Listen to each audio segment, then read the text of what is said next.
নেত্রকোনা কেন্দ্র উপজেলার শান্দিকোনা ইউনিয়নস্থ গগডি গ্রামের মৃত আব্দুল মজিদ তালুকদারের মেজু ছেলে মঞ্জু মিয়া প্রতারণা ও মানসিক নির্যাতনের শিকার হয়ে গত ৫ এপ্রিল শনিবার সৌদি আরবের স্থানীয় সময় বিকাল ৫টায় ইন্তেকাল করেন।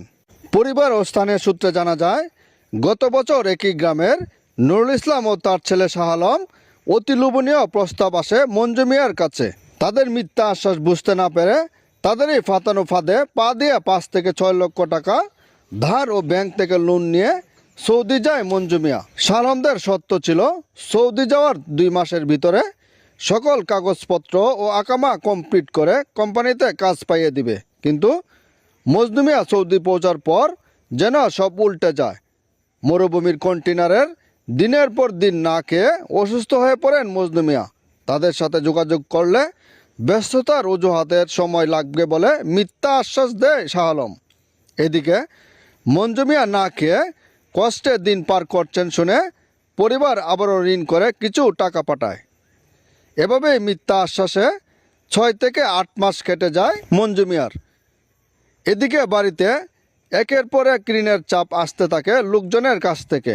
এমত অবস্থায় শাহ আলমের সাথে যোগাযোগ করতে চাইলে তাদের নাম্বার ব্লক করে দেয়। শাহ আলম সৌদি প্রবাসী হওয়ায় নাম্বার ব্লক করে রাখলে মঞ্জুর পরিবারও তাদের সাথে যোগাযোগ করতে ব্যর্থ হয়। নিয়মিত আকামা বা কাগজপত্র না থাকায় তিনি কোথাও কাজ পেতেন না, কোনো স্বাস্থ্যসেবা কিংবা আইনি সহায়তাও পাননি।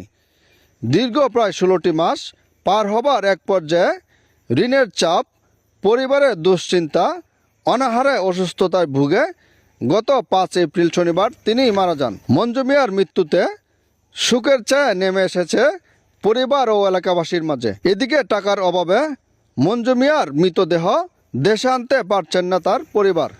আমি আর কি কইয়াম বাবা, বাবা আমি চাই আমার হুতারে আমার নাতিরা বাঁচাইব। এই যে আপনারা সকল একদম কোন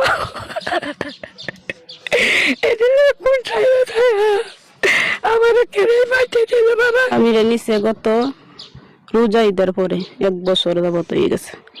নেওয়ার পরে তার একটা কোনো কাজ কাম দেয় নাই, কোনো নেওয়া হচ্ছে ফেডের সন্তানের সমান তো আসে।